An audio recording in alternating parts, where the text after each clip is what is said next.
एक व्यक्ति ने प्रश्न किया अपने मित्र से कि जीवन क्या है। उसके मित्र ने बड़ा ही रोचक जवाब दिया।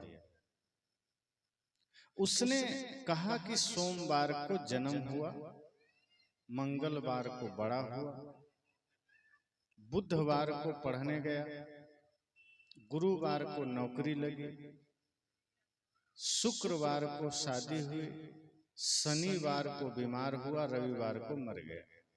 यही जीवन। उसके मित्र ने कहा क्या इतना ही जीवन है? कहा हाँ, देख लो समाज में, आंखें खोल कर देखो इस दुनिया को, आंखें खोल कर देखो इस समाज को, इससे ज्यादा किसी की कोई जिंदगी नहीं। बगल से एक संत गुजर रहे थे, उन्होंने सुना तो कहा क्या यही जीवन है? उन मित्रों ने कहा कि आज धरती पर इतना ही जीवन माना जाता है, इसके अतिरिक्त कोई प्रयास नहीं, कोई लक्ष्य नहीं, जीवन में कोई संकल्प नहीं।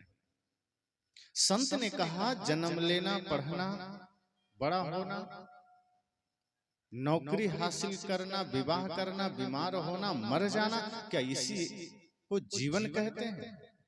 क्या इसे ही जिंदगी कहते हैं? क्या इतना ही जीवन है? क्या यही जीवन का लक्ष्य है? यही जीवन का उद्देश्य है?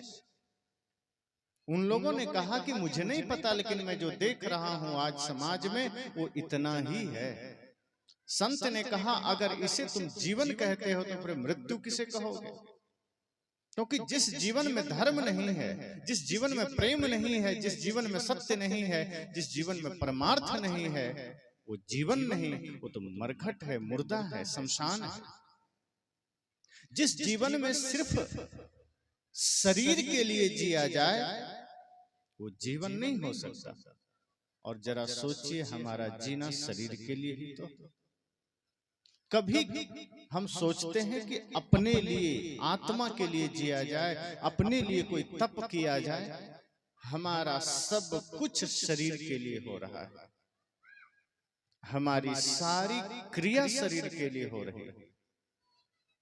सुबह से उठते हैं, शरीर के लिए चाय आदमी बनाता है, कोई नशा करता है वो भी शरीर के लिए, खेत में काम करते हैं वो भी शरीर के लिए, दफ्तर में काम करते हैं वो भी शरीर के लिए, कपड़े खरीदते हैं वो भी शरीर के लिए, भोजन लेते हैं, जल लेते हैं वो भी शरीर के लिए, किसी से झगड़ा करते हैं वो भी शरीर के लिए, घर बनाते हैं वो भी शरीर के लिए, गाड़ी खरीदते हैं वो भी शरीर के लिए। आत्मा के लिए क्या किया? नौकरी हासिल किया वो भी शरीर के लिए, शादी किया शरीर के लिए। लेकिन ऐसा कौन सा काम किया जिसका संबंध आपकी आत्मा से है, आपसे है? हमारा सारा काम, चाहे हम कितने बड़े भी उद्योगपति बन जाएं, कितने बड़े भी शिक्षाविद बन जाएं, कितने बड़े भी हम बाहर वस्तुओं को संग्रह कर लें, हमारा संबंध इन सब में सिर्फ शरीर से है, आत्मा से तो नहीं है। संत ने कहा अगर 7 दिनों में हमारा जीवन, हमारा जीने का ढंग, हमारी जीवन शैली इतना ही है कि हमने सिर्फ शरीर के लिए जिया है, तो फिर यह जीवन नहीं है, यह मृत्यु है। हम किस दिशा में जा रहे हैं? हमारी यात्रा किस दिशा में जा रही है? इस धरती पर जन्म लेने का उद्देश्य क्या है? अगर यह पूछा जाए कि हम मनुष्य रूप में इस धरती पर क्यों आए, क्या जन्म लेने के बाद बड़ा होना, पढ़ना, शादी करना, पैसे कमाना, बच्चे पैदा करना, बीमार होना, मर जाना, इतने भर के लिए मनुष्य शरीर मिला? तो गोस्वामी जी तो कहते हैं साधन धाम मोक्ष कर द्वारा। वे तो कहते हैं कि ये शरीर साधन है, किसका? मोक्ष का।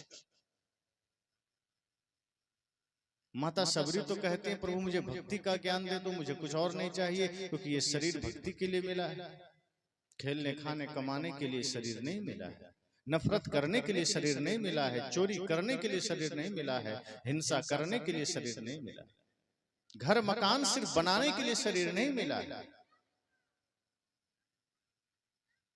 हम तो ऐसा ही कर रहे हैं जैसे कोई आदमी बहुत मेहनत करके बढ़िया घर बनाया और घर बना करके और घर के बगल एगो तंबू लगा के उसी में रहने लगे, घर में ताला मार दे, तो आप उसे क्या कहेंगे? कैसा पागल है, करोड़ों रुपया खर्च करके घर बनाया और रहता है तंबू में, घर में रहता ही नहीं।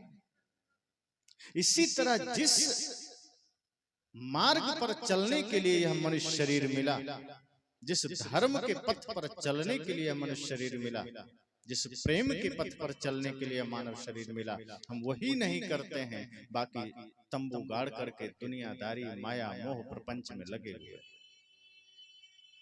कभी भाई को भाई से झगड़ा है, कहीं सास को बहू से झगड़ा है, कहीं पति को पत्नी से झगड़ा है, कहीं पिता को पुत्र से झगड़ा है, कहीं मित्र मित्र से झगड़ा है।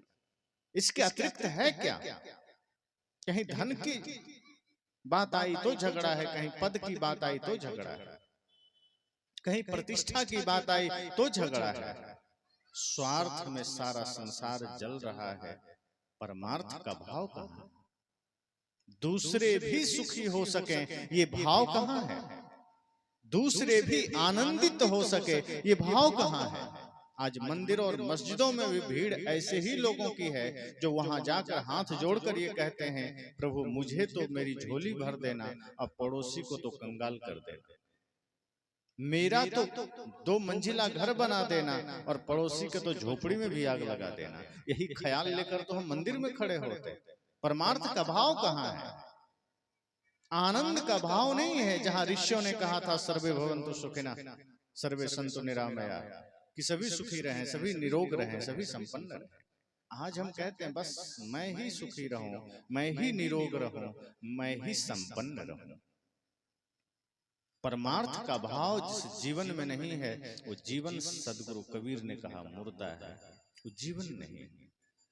अगर हमने जीवन पाकर के भी जीवन में कोई उद्देश्य प्राप्त नहीं किया धर्म के लिए, सत्य के लिए, तो इसका मतलब यह है कि हमने जीवन को समझा नहीं। फिर हमारा जीवन कौड़ी की तरह है। इसे कहते हैं ना, रात गवाई सोए के, दिवस गवायो खाए, हीरा जन्म अमोल था, कौड़ी बदले जाए। साहब ने कहा कि रात सोने में चला गया, दिन खाने खेलने झगड़ने में चला गया। साहब कहते हीरा जन्म अमोल था, ये जो हमारा जीवन था ये हीरे से भी ज्यादा अनमोल था, हीरे से भी ज्यादा कीमती था, लेकिन हमने इस शरीर को कौड़ी के बदले बेच दिया। जैसे आपके पास हीरा है और आप किसी को कंकड़ के बदले में दे दें तो आपको लोग या तो पागल कहेगा या अंधा कहेगा कि हीरा भी कंकड़ के भाव में दे गया। हम शरीर को वही कर रहे हैं। जो शरीर इतना कीमती है, जो शरीर इतना महत्वपूर्ण है, जिससे हम मुक्ति के पथ तक जा सकते थे, जिस शरीर के द्वारा हम सत्य के पथ को जा सकते थे, जिस शरीर से हम धर्म के मार्ग पर चल सकते थे, जिस शरीर से हम आनंद पा सकते थे, उस शरीर को हमने कचड़े में लगा दिया। जिस शरीर से हम प्रेम को जीवन में धारण कर सकते थे, उस शरीर को हमने गंदगी में लगा दिया।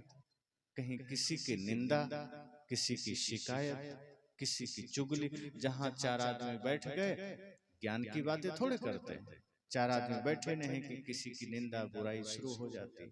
उसका लड़का ऐसा है, वो आदमी ऐसा है, वो दुकानदार ऐसा है, वो मुखिया ऐसा है, सिवाय निंदा। जहां बैठे एक दूसरे की बुराई शुरू हो जाती है। जहां 2-4 लोग इकट्ठे हुए, हम दूसरे के जीवन की समीक्षा करने लगते हैं, लेकिन उसकी अच्छाई की चर्चा नहीं करते, उसके गुणों की चर्चा नहीं करते हैं। हम अपने मन में कचड़ा ही कचड़ा डालते चले जाते हैं। अभी आप देखिए, आपके भी इस नगर में जगह जगह कूड़ादान लग गया है। एक में गीला कचड़ा डालें, एक में सूखा डालें। इतनी व्यवस्था है कि जो गीला कचड़ा है वो अलग जगह डालें, सूखा कचड़ा अलग जगह डालें। पर ये ध्यान हम लोग अपने बारे में नहीं रखते। बाहर के कचड़े के लिए तो हमने बढ़िया डस्टबिन बना दिया, कूड़ादान बना दिया, लेकिन संसार से जो कचड़ा हम इकट्ठा करते हैं मन के द्वारा, आंखों के द्वारा, वो हम सब दिमाग में डालते चले जा रहे हैं। सारा कचड़ा दिमाग में डाल रहे हैं।